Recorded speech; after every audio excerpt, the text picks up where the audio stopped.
Bonjour et bienvenue dans ce nouveau numéro du Tête-à-Tête décideur. Nous sommes face à une vraie tendance, l'augmentation du nombre d'indépendants depuis 10 ans. Ces travailleurs indépendants qualifiés, les freelances, sont aujourd'hui 830 000 en France et 9 millions en Europe. Si nous prenons la définition de freelance aux États-Unis qui comprend les artisans, les agriculteurs, médecins, chefs d'entreprise, etc., nous serions 2 850 000 indépendants en France, soit un peu plus de 10% des actifs français. Mais attention, selon une étude de McKinsey, si l'on comptabilise l'ensemble des salariés ayant une activité complémentaire, nous serions plutôt entre 20 à 30% de la population active. Avec l'essor du digital, les grands comptes travaillent davantage avec les PME, notamment pour un meilleur accès aux expertises pointues que l'on peut trouver chez un indépendant spécialisé. Comment se porte ce marché des indépendants? Quelles sont leurs perspectives, avec notamment le développement des activités numériques? Pour en parler avec moi en plateau, un expert, Laurent Lévy, président du groupe Inops. Bonjour Laurent. Oui, bonjour Fanny. Merci d'être présent sur ce plateau pour nous parler de la situation des freelances en France. Et c'est justement la première question. Comment se porte le marché des indépendants, des freelances en France aujourd'hui ? Écoutez, il se porte plutôt très bien. Comme vous le disiez, on est à plus de 2,8 millions d'indépendants en France, dont à peu près 800 000 qui travaillent sur les domaines de la prestation intellectuelle, et un peu plus de 80 000 complètement spécialisés sur le numérique. Et tous les analystes identifient une forte progression en France à hauteur de 10 à 15% dans les 10 ans à venir, 10 à 15% par an. Et sur le secteur du numérique qui est très dynamique sur ce statut d'indépendant, on est plutôt sur 20 à 25% de progression par an sur les 5 ans à venir. D'accord. Et quelles sont les grandes problématiques des freelances en recherche d'emploi aujourd'hui ? Écoutez, classiquement, un freelance est un bon expert. Il connaît bien son domaine de compétences, il sait comment intervenir. Maintenant, il ne sait pas nécessairement bien se vendre, ce n'est pas un commercial. Et il a classiquement, je veux dire, beaucoup de mal à parler d'argent lors du démarrage de sa mission. Un freelance, c'est avant tout un chef d'entreprise. Et ce chef d'entreprise de sa propre société, doit être capable de travailler sur la valorisation de son expertise, de son identité, et finalement travailler son networking dans les réseaux pour effectivement aider à la vente de sa propre prestation. Avec l'essor du digital, on a énormément de besoins, de demandes dans le domaine de l'IT. Est-ce qu'on a besoin de beaucoup de freelances dans ce domaine-là? Est-ce que c'est un secteur porteur pour les freelances? À l'heure actuelle, avec une pénurie de plus de 150 000 experts sur la France et une projection de plus de 500 000 en pénurie d'ici 2020 en Europe, on a clairement, je veux dire, un problème pour aller chercher les compétences au niveau des projets. Et à côté de ça, vous avez une croissance finalement du positionnement en statut de freelance d'un certain nombre d'experts et de jeunes diplômés. Donc tout l'enjeu est d'arriver à rapprocher finalement ce constat de pénurie, cette croissance de freelance, et d'arriver à offrir une dynamique particulière sur le secteur du numérique.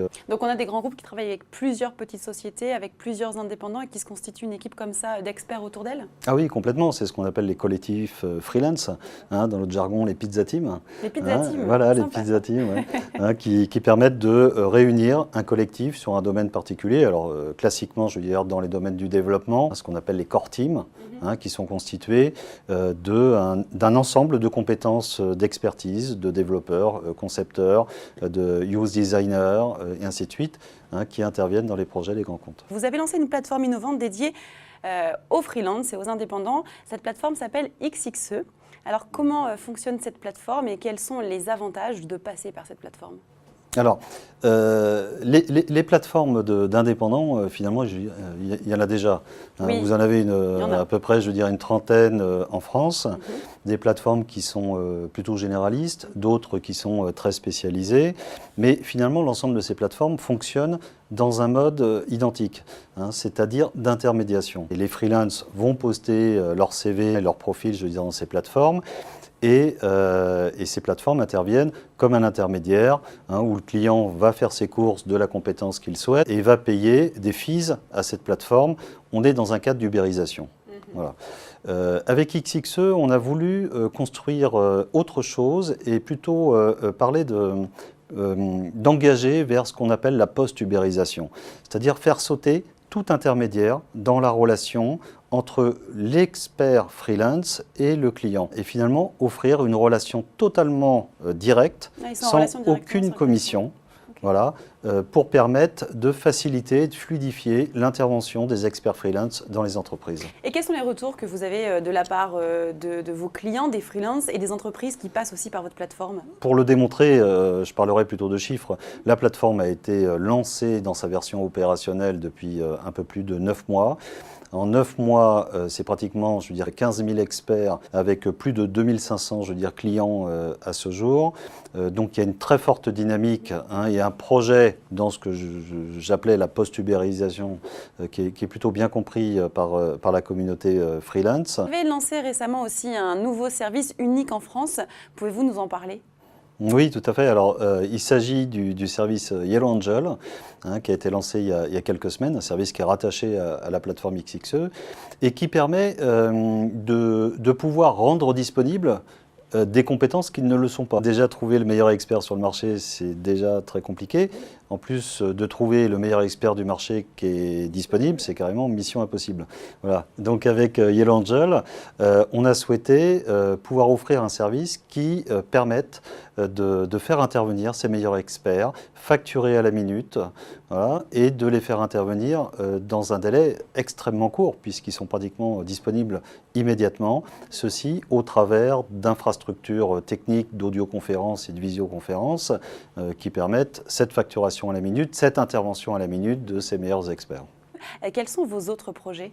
Alors, nos autres projets s'inscrivent dans la notion de tous indépendants. Voilà.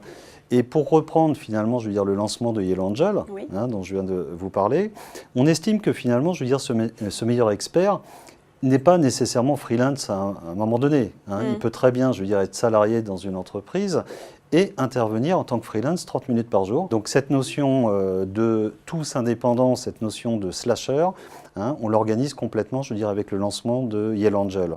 Alors nos autres projets de développement, c'est d'appuyer finalement l'intervention du collectif freelance chez le client, donc de travailler en projet, de travailler avec une équipe finalement d'experts freelance directement chez le client, avec des fonctions toutes particulières, et un positionnement bien entendu à l'international, puisque cette problématique de pénurie de talent, il faut qu'on le traite d'une manière beaucoup plus large que la France.